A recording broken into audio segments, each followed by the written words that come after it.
Si un simple billet pouvait bouleverser 72 ans de vie, auriez-vous le courage de le lire jusqu'au bout? Moi, j'ai cru en avoir la force, ce matin-là, quand j'ai ouvert la Bible de ma mère sur la table de la cuisine, rue des Capucins, à Lyon. Par la fenêtre entr'ouverte, le vent tiède de la Saône s'infiltrait, accompagné du grondement familier des trams qui grimpaient la Croix-Rousse. La couverture en cuir, usée, exhalait ce parfum de lavande séchée et de savon de Marseille qu'elle affectionnait tant. C'est là, entre des psaumes soulignés au crayon, qu'un billet a glissé, comme un oiseau affolé échappé de son nid. Je l'ai saisi du bout des doigts, tremblante, tentant de reconnaître cette écriture arrondie, ferme, résolument féminine.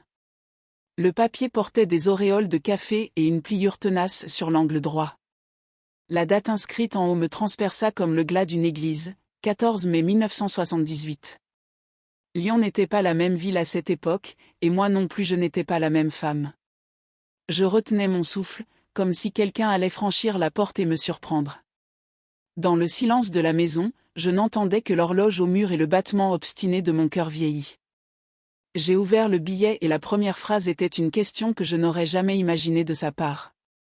Je m'appelle Madeleine Chevalier, fille unique d'Yvonne, couturière de robes de mariée rue Romarin, et d'un homme que j'ai toujours appelé mon père, Armand.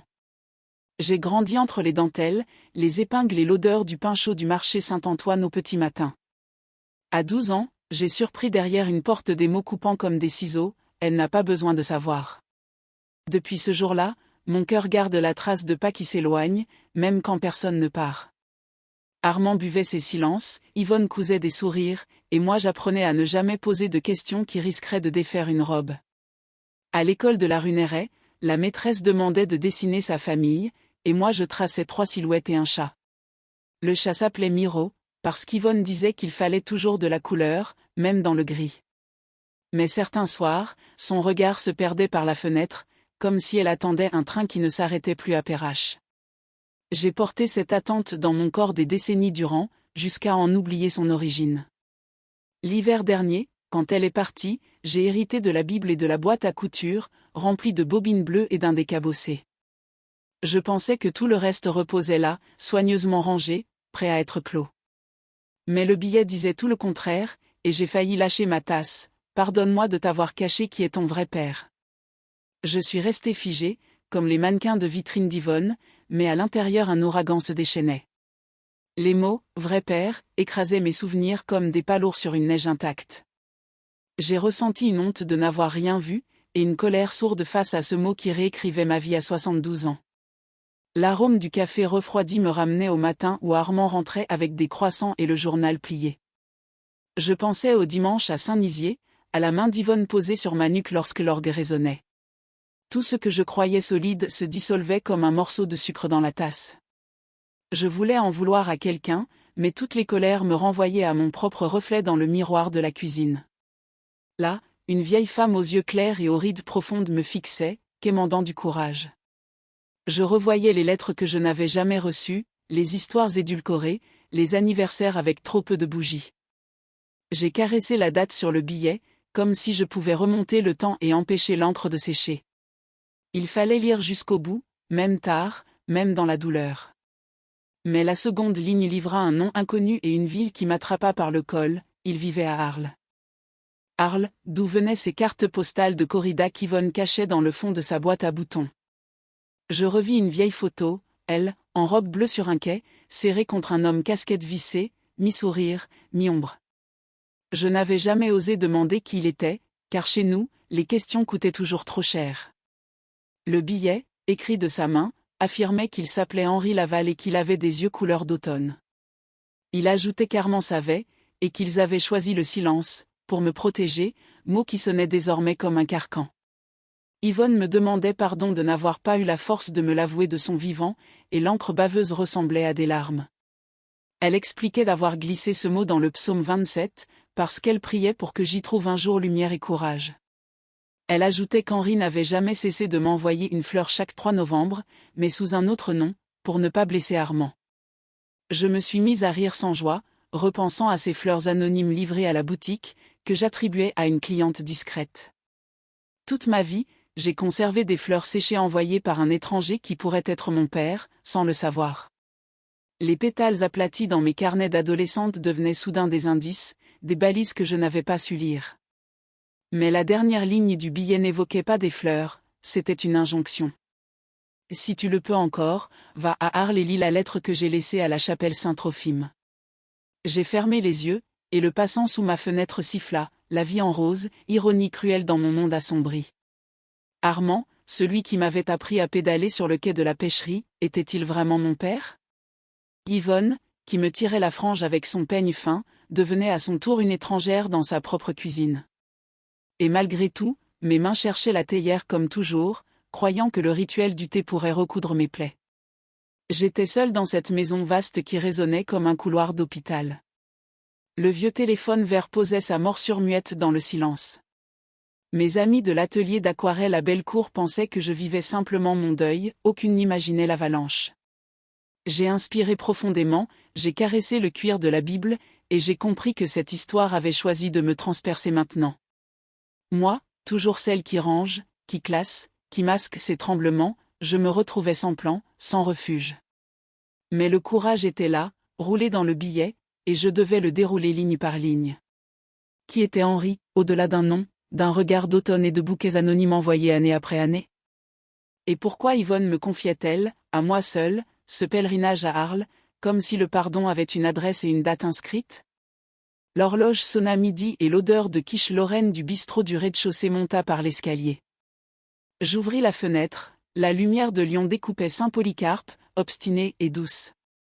Dans la rue, un violoniste tirait des notes de « Alléluia », longues comme un élastique usé. Je voulais pleurer, mais mes larmes restaient sèches, comme une poussière coincée au plus haut d'une armoire. Je pris la photo d'Yvonne, concentrée sur sa couture, ses lunettes au bout du nez, et je passai le doigt sur une tache de rouge à lèvres. La maison sentait le vernis, la lavande et l'absence, un mélange amer sur ma langue. Je me rassis, j'alignai le billet sur la nappe à carreaux et relus chaque mot. Entre ces lignes, Yvonne avait caché une carte et une culpabilité, une bénédiction et une blessure. Sa signature, ferme, se terminait d'un petit cœur qu'elle ne dessinait jamais d'ordinaire sur ses mots rapides.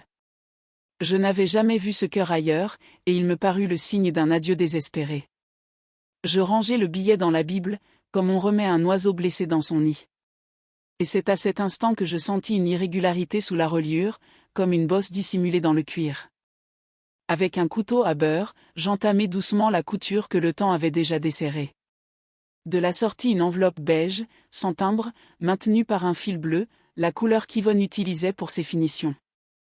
Mes doigts moites collaient au fil, et j'eus la sensation que toute la maison retenait son souffle avec moi. Sur l'enveloppe, une seule inscription, pour Madeleine, avec un N dessiné comme une vague. Un frisson me parcourut, comme si quelqu'un avait murmuré mon prénom depuis le couloir. Je l'ouvris, à l'intérieur, un médaillon de Sainte-Geneviève et un minuscule billet, à peine plus grand qu'un reçu. Il disait, remis par H. au Café Van Gogh, Arles, 1981. Mon esprit s'élança vers toutes ces fois où Yvonne partait, acheter des tissus, et revenait avec des yeux fatigués et des tissus neufs. Je l'imaginais dans ce café jaune des tableaux, serrant le même médaillon entre ses doigts fermes. Le passé se remit en marche, comme un vieux train grinçant mais tenace. La question gonfla dans ma poitrine, plus forte que la peur, et si j'avais été aimée de deux pères à la fois? Mais avant que cette question trouve sa réponse, quelque chose vibra sur la table, le téléphone sonnait, un numéro inconnu.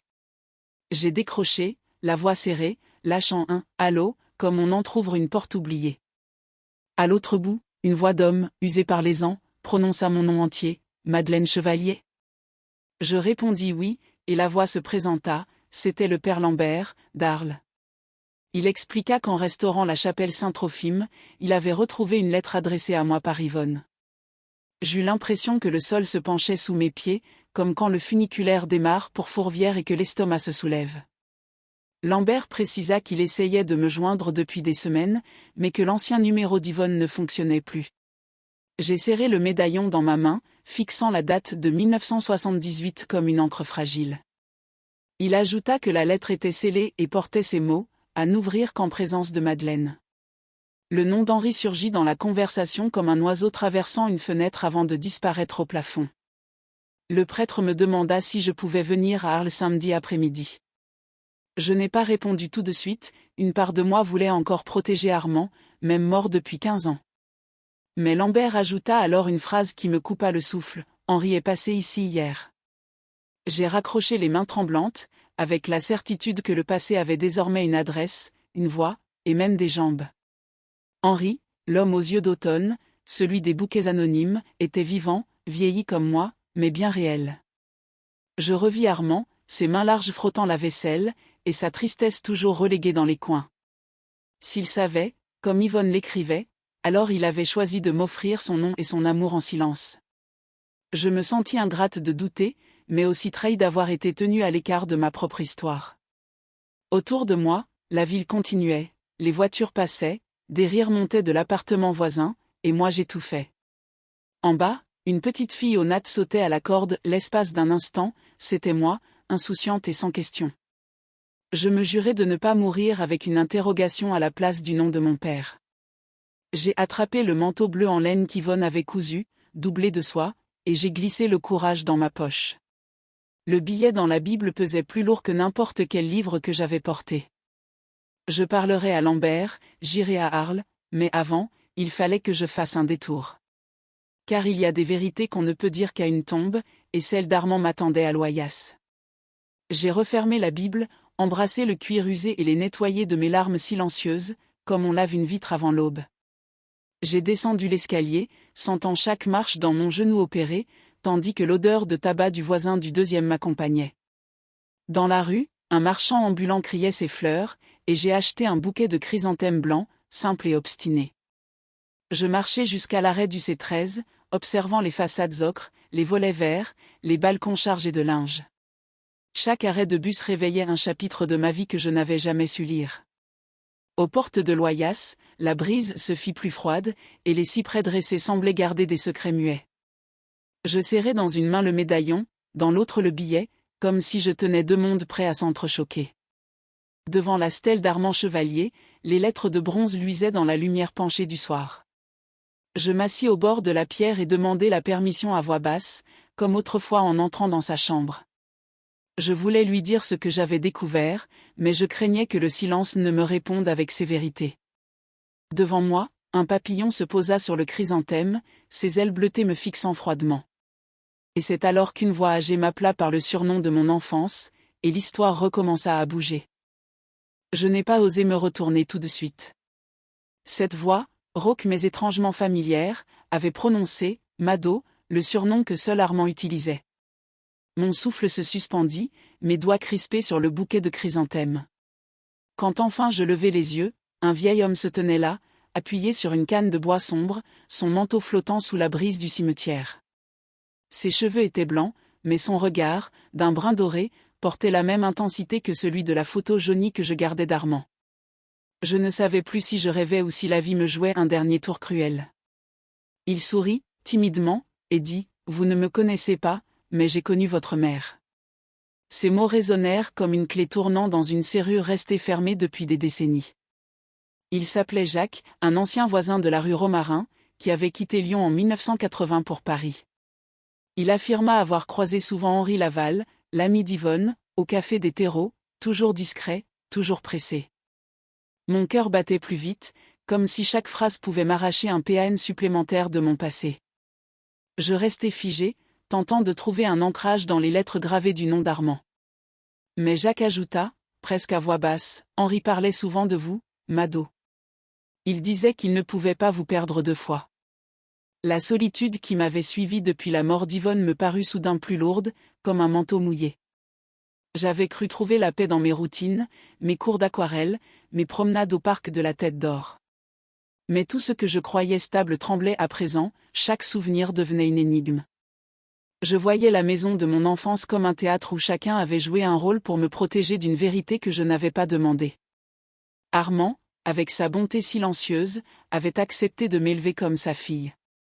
Et Henri, l'ombre derrière les fleurs anonymes, avait choisi de m'aimer dans l'absence. Entre eux, j'avais été comme une robe cousue à deux fils différents, fragile mais entière. Jacques continua, Henri vit toujours à Arles. C'est un vieil homme maintenant, mais il n'a jamais cessé d'espérer vous revoir. Ces mots se plantèrent dans mon cœur comme une épingle. Je sentais mes jambes trembler, mes mains glacées, mais au fond de moi une voix murmurait « Tu n'es plus seul ».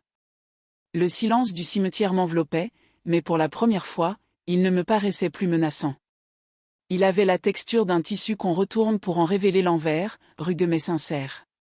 De retour chez moi, la maison me sembla trop vaste. Les murs, chargés de photos et de napperons brodés, me fixaient avec des yeux de témoin muets. Je sortis la Bible de ma mère, la posai sur la table et caressai la reliure comme une peau. Je relus le billet, chaque mot gravé désormais dans ma mémoire, chaque lettre vibrant d'une nouvelle intensité. « Va à Arles », disait-elle. Je m'assis, trempé de fatigue, et imaginai le voyage, les rues ensoleillées, la place du Forum, la chapelle Saint-Trophime. J'avais peur d'y trouver un homme brisé, ou pire encore, le vide. Mais j'avais encore plus peur de rester dans l'ignorance, prisonnière d'une vie bâtie sur des silences. Je passai la nuit sans dormir, la tête pleine d'images de ma mère, d'Armand, et d'un visage inconnu qui m'attendait peut-être. À l'aube, les cloches de Saint-Polycarpe sonnèrent, claires et insistantes, comme un appel. Je me regardais dans le miroir, mes rides, mes cheveux argentés, mais aussi une flamme nouvelle dans mes yeux. C'était comme si, à travers ce silence, une force ancienne se réveillait en moi. Je sortis sur le balcon et respirai l'air frais. Les volets des voisins claquaient, le boulanger de la place installait ses paniers de croissants fumants. Tout semblait ordinaire, et pourtant mon monde intérieur se transformait. Je n'étais plus seulement la veuve tranquille de la Croix-Rousse, la grand-mère qui peignait des fleurs à l'aquarelle. J'étais une fille en quête de son père, une femme prête à recoudre son histoire. Je pris une feuille blanche et j'écrivis une lettre à Armand, pour lui dire que je l'aimais toujours, que rien n'effacerait sa place. Puis j'en écrivis une seconde à Henri, sans savoir si je pourrais jamais la lui donner, mais chaque mot coulait comme un baume. En les pliant, je sentis que mon cœur battait moins vite. C'était comme si le silence se transformait peu à peu en force, une force nouvelle qui me portait vers l'inconnu. La peur ne disparaissait pas, mais elle avait changé de visage, elle ressemblait désormais à du courage. Et quand je fermai la Bible, j'entendis presque la voix d'Yvonne murmurer « C'est le moment, Mado ». Je savais qu'il n'y aurait plus de retour en arrière. Je préparai ma valise, simple, avec un foulard bleu d'Yvonne, un carnet et le médaillon de Sainte-Geneviève. En glissant mes affaires, je sentis mes mains trembler comme celles d'une enfant. Mais mes yeux, eux, brillaient d'une résolution que je n'avais pas connue depuis longtemps. Chaque geste me rappelait que je n'étais plus prisonnière d'un mensonge, mais en marche vers une vérité. J'appelai la gare de Perrache pour vérifier les horaires du train pour Arles. La voix de l'agent me sembla lointaine, comme si elle venait d'un autre monde. Mais quand je raccrochai, j'eus la sensation étrange d'avoir déjà franchi un seuil. Le silence de la maison n'était plus un poids, il était devenu un écrin. Un écrin fragile, mais qui protégeait cette nouvelle Madeleine qui naissait. En fermant ma valise, je sus que j'allais partir. La question n'était plus si, mais quand.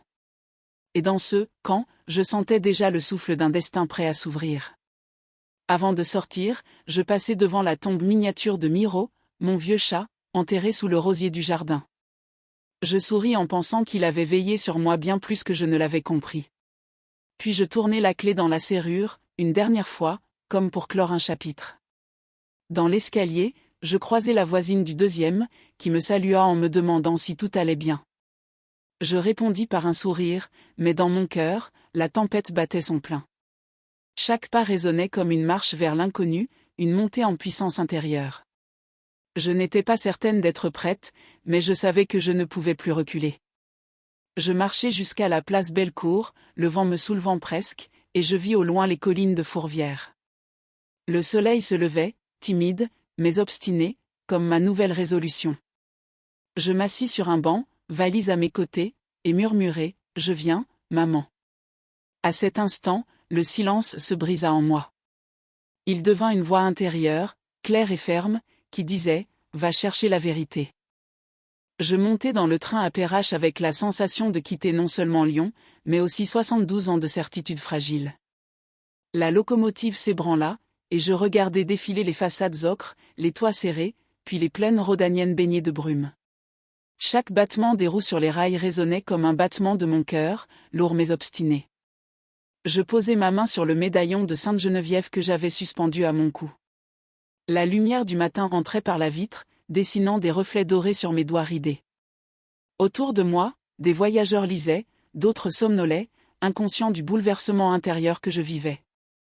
J'avais l'impression d'être à la fois une vieille femme fragile et une jeune fille impatiente, embarquant vers son destin. Le parfum de café réchauffé se mêlait à celui du cuir des sièges, et mes souvenirs se pressaient. Je revis Yvonne dans son atelier, piquant ses tissus avec des gestes sûrs.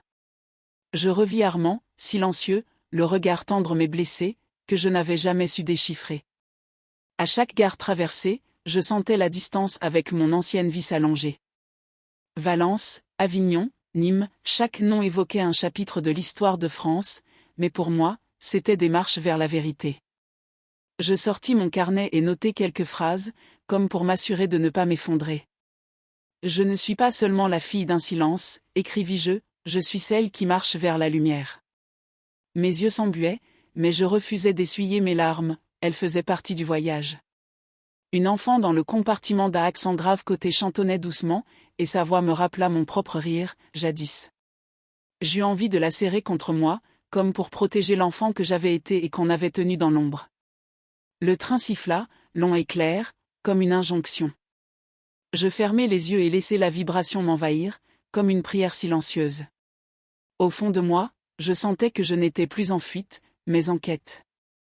En arrivant à Arles, le soleil frappait fort, écrasant les pierres blanches des arènes et les pavés luisants de chaleur.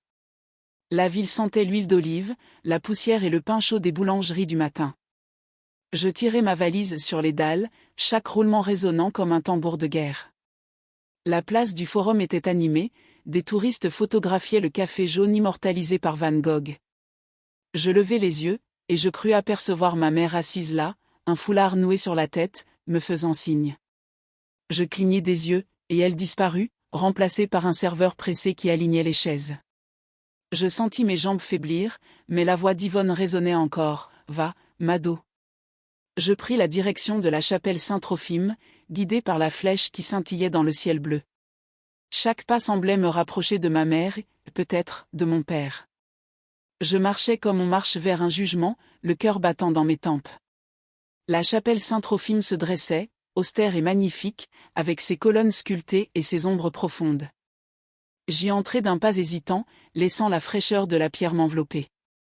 L'odeur d'encens et de cire consumée me sauta au visage, familière comme un souvenir d'enfance. Je posai ma main sur le bois du banc, poli par des siècles de prière. Un rayon de lumière traversait un vitrail, découpant des couleurs sur le sol de marbre.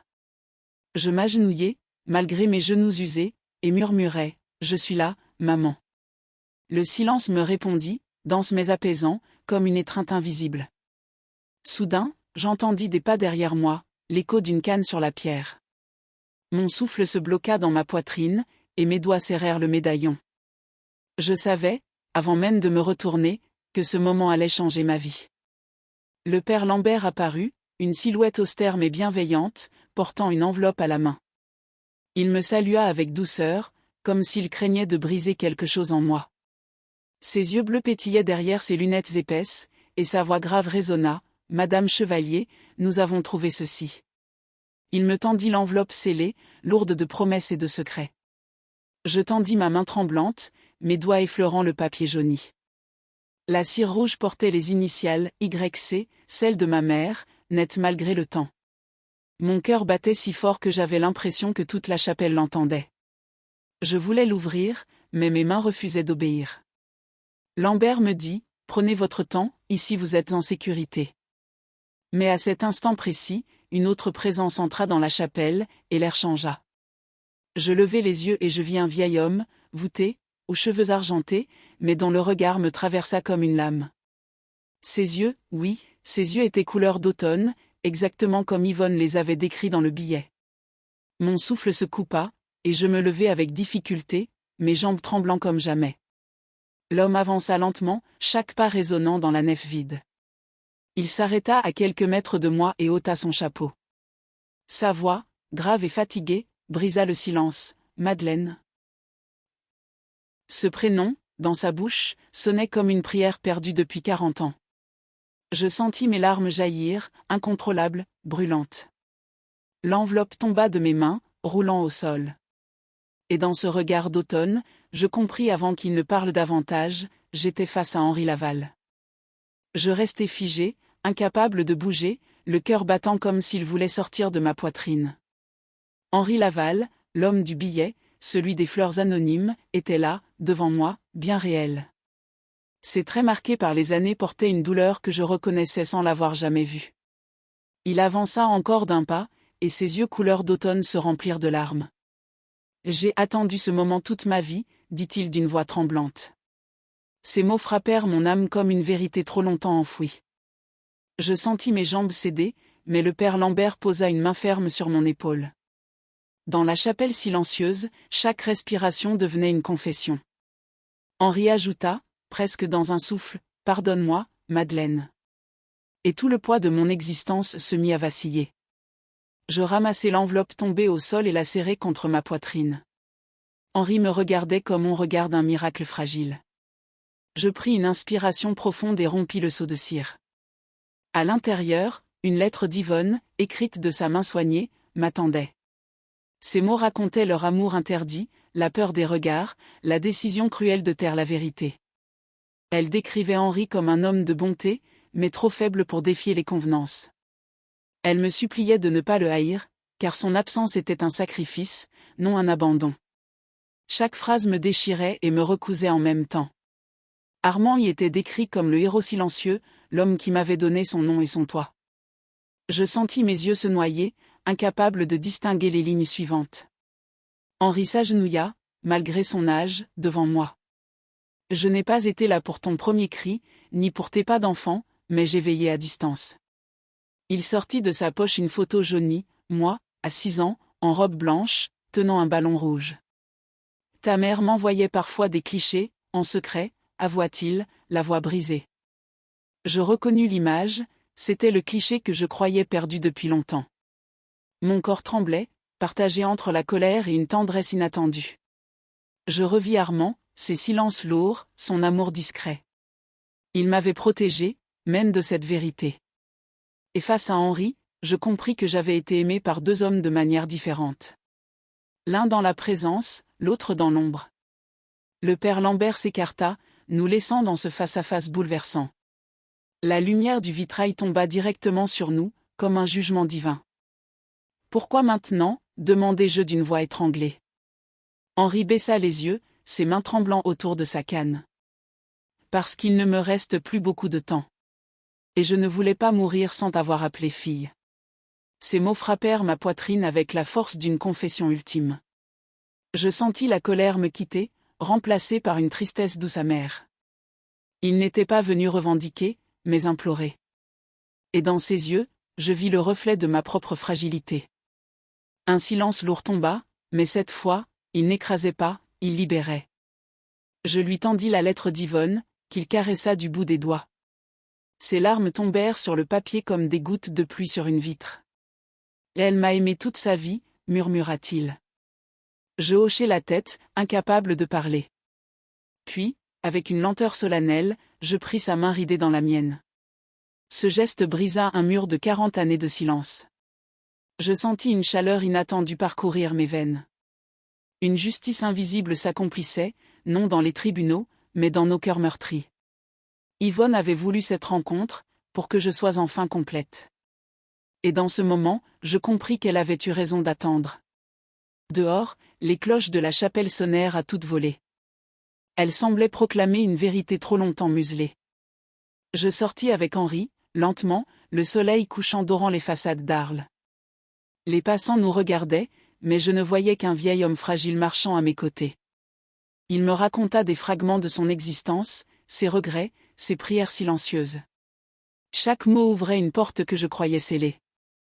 Je ne cessais de penser à Armand, et je sentais que l'aimer n'excluait pas d'accueillir Henri. 2 vérités pouvaient coexister sans se détruire. C'était la justice tardive que la vie m'offrait. Pas éclatante, pas triomphante, mais profonde et nécessaire. Henri s'arrêta devant le café Van Gogh, les yeux humides. « C'est ici que j'ai attendu ta mère des heures, même quand elle ne venait pas. » Je regardai la façade jaune, éclairée de lanternes, et sentis une présence invisible. Yvonne était là, entre nous, cousant les fils brisés de notre histoire. Je posai ma main sur son bras et lui dis simplement « Viens, on s'assoit ». Nous commandâmes 2 cafés noirs, amers mais brûlants, comme nos vies. Le serveur, jeune et insouciant, ne voyait pas le miracle discret qui se jouait à sa table. Chaque gorgée lavait une blessure ancienne. Je compris que la justice ne signifiait pas condamner, mais reconnaître et guérir. Et ce soir-là, à Arles, je sentis mon cœur se délier. Le père Lambert nous rejoignit plus tard, souriant avec une douceur paternelle. Il dit « Votre mère serait fière de vous deux, aujourd'hui ». Ces mots m'emplirent d'une chaleur que je n'avais plus ressentie depuis des années. Henri serra ma main comme un enfant s'accroche à sa mère. Je vis dans ses yeux l'homme qu'il avait été, pas seulement le vieillard qu'il était devenu. Et moi, je me découvrais capable de pardonner, même après toute une vie de silence. La justice que je ressentais n'était pas rugissante, mais sereine. Elle n'effaçait pas la douleur, mais la transformait en héritage. Un héritage que je pouvais enfin accepter. Un héritage que je pouvais transmettre sans honte. La nuit tomba sur Arles, les lampadaires diffusant une lumière douce sur les pavés. Henri et moi marchions côte à côte, nos ombres se rejoignant comme 2 lignes longtemps séparées. Je me sentais légère, malgré mes années et mes cicatrices. J'avais retrouvé un père que je n'avais jamais connu, sans perdre celui qui m'avait élevé. Cette vérité tardive était une justice à retardement, mais une justice quand même. Le vent apportait des senteurs d'olivier et de terre chaude. Je respirais profondément, comme si j'inspirais une nouvelle vie. Le silence, désormais, n'était plus une prison mais un refuge. Et je sentis Yvonne marcher avec nous, invisible mais présente. Ses mains guidaient les nôtres, cousant enfin le tissu déchiré de mon histoire. Le lendemain matin, je me réveillai dans une chambre d'hôtel simple, donnant sur les toits d'Arles baignés de soleil. Les bruits de la ville commençaient doucement, un marchand installant ses étals, un coq lointain, le tintement des tasses au café d'en bas. Je restai immobile quelques minutes, observant la lumière glisser sur le plafond blanc. Mon cœur, pourtant éprouvé, battait avec une sérénité nouvelle. Je pensais à Armand, à Henri, et à Yvonne, tous réunis dans ma mémoire comme les fils d'un tissu enfin complet. Jamais je n'aurais imaginé vivre une telle réconciliation à 72 ans. Mais la vie, parfois, réserve ces miracles tardifs, comme des fleurs qui s'ouvrent au crépuscule. Je me levai, pris mon carnet et notai, je ne suis plus une enfant du silence. Je suis une femme réconciliée. Ces mots me parurent solides, comme des pierres posées sur un chemin neuf. Et je compris que ma paix naissait de l'acceptation, non de l'oubli. Henri m'attendait au café du Forum, assis sous l'ombre d'un platane, un chapeau posé devant lui. Il leva la main en me voyant, son sourire timide éclairant son visage marqué. Nous ne parlâmes pas tout de suite, le silence entre nous avait changé de nature. Il n'était plus pesant, mais habité d'une tendresse discrète. Nous partageâmes un croissant, un geste simple mais chargé de sens. Je vis dans ses yeux la reconnaissance d'un vieil homme qui avait trop attendu. Je sus que je ne pourrais pas rattraper les années perdues, mais je pouvais lui offrir le présent. Et cela suffisait pour que son cœur et le mien trouvent un apaisement. Les passants allaient et venaient, ignorant que 2 existences se réparaient sous leurs yeux. Et moi, je savourais chaque seconde comme une grâce. Plus tard, nous allâmes ensemble au bord du Rhône. Le fleuve brillait sous le soleil, large et paisible, comme une métaphore de ce que je ressentais. Je posai ma main sur la rambarde de pierre, et Henri posa la sienne par-dessus. « J'aurais voulu marcher à tes côtés depuis toujours, dit-il doucement. Je répondis avec un sourire, « Tu marches avec moi maintenant, et c'est ce qui compte. » Il détourna le regard, ses yeux brouillés de larmes, et je sentis son poids d'années se dissoudre un peu. Nous restâmes là longtemps, à regarder l'eau passer, comme si elle emportait nos douleurs. Je sentis que mes blessures se transformaient en cicatrices apaisées. Tout n'était pas oublié, mais tout était pardonné. Et c'était cela, la vraie victoire. Je retournai quelques jours plus tard à Lyon, mais je n'étais plus la même femme. Ma maison, autrefois trop grande et trop silencieuse, me parut soudain pleine de présence bienveillante. Je posai la Bible d'Yvonne sur la table, ouverte à son psaume 27, et y glissai le médaillon de Sainte Geneviève. Ce fut comme un rituel intime, une façon de sceller ma nouvelle histoire. Je mis dans un cadre la photo jaunie d'Henri, celle de l'homme au regard d'automne. À côté, je laissai une photo d'Armand, son sourire discret et tendre. Et, pour la première fois, je les plaçai ensemble, côte à côte, sur la cheminée. 2 hommes, 2 vérités, 2 amours. Je n'avais plus besoin de choisir, j'acceptais les deux, chacun à sa manière. Et cette acceptation me donna une paix plus profonde que tout ce que j'avais connu. Je repris mes promenades au parc de la Tête d'Or, mais mes pas avaient changé. Chaque arbre, chaque allée semblait me parler de continuité et de patience. Les canards sur le lac glissaient doucement, et je me surpris à sourire aux enfants qui jouaient. J'avais l'impression d'être à la fois vieille et nouvelle, fragile et forte. Je sentais en moi une liberté que je n'avais jamais goûtée. Je n'étais plus prisonnière d'un secret imposé, mais gardienne d'une vérité réconciliée. La douleur avait laissé place à une clarté douce, comme le soleil d'hiver sur les pierres de Fourvière. Mes mains tremblaient moins, mon souffle était plus calme. Et mes pensées cessaient de tourner en rond, elles se posaient, enfin. Je marchais comme une femme libérée. Henri et moi continuâmes à nous écrire, de longues lettres pleines de souvenirs et de confidences. Chaque mot comblait un vide, chaque phrase cousait une déchirure. Il me parlait de son jardin d'oliviers, de ses lectures, de ses nuits d'insomnie. Moi, je lui racontais mes aquarelles, mes promenades lyonnaises, mes rêves étrangement apaisés. Nous n'avions plus peur de partager, même à retardement. Et nos silences au téléphone n'étaient plus gênants, ils respiraient la complicité retrouvée. Je savais que nos jours ensemble seraient comptés, mais je ne craignais plus le temps. Chaque instant avait la densité d'une vie entière. Nous n'avions pas gagné la bataille des années, mais nous avions remporté celle du cœur. Et c'était la seule qui importait. Un soir, seul dans ma chambre, je relus une dernière fois la lettre d'Yvonne. Ces mots me paraissaient moins douloureux, presque lumineux. Elle écrivait qu'elle m'avait caché la vérité par peur, mais aussi par amour. Et je compris enfin que même ces silences étaient des gestes de protection. Je posai la lettre sur ma poitrine et murmurai « Je te pardonne, maman ». Une chaleur douce envahit mon cœur, comme si elle me répondait de là-haut. Je fermai les yeux et revis son sourire, penché sur sa machine à coudre, me regardant en secret. Je sentis sa main caresser mes cheveux comme autrefois.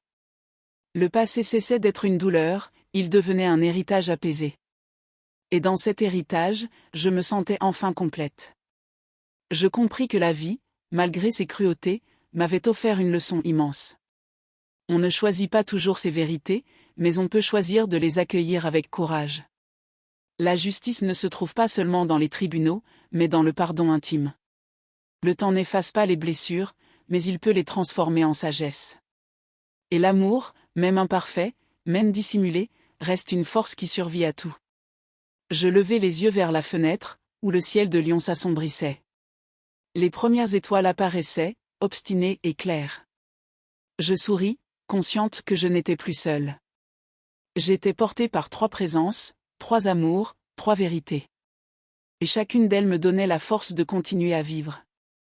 Je refermai mon carnet avec une phrase que je voulais garder comme testament. Le silence peut briser, mais il peut aussi devenir la force qui nous reconstruit. Ces mots étaient miens, mais aussi ceux d'Yvonne, d'Armand et d'Henri. Ils résumaient tout ce que j'avais traversé, et tout ce que j'avais appris. La douleur s'était muée en réconciliation, la solitude en lien, le secret en lumière. Je posai mon stylo, les mains enfin stables, et respirai profondément. Je me sentais prête à affronter le reste de ma vie, courte ou longue. Prête à sourire encore, à aimer encore, même dans les petites choses. Je soufflai une dernière prière silencieuse pour ma mère, merci de m'avoir guidée jusque-là. Et dans le silence de ma maison, je sentis une paix profonde descendre sur moi.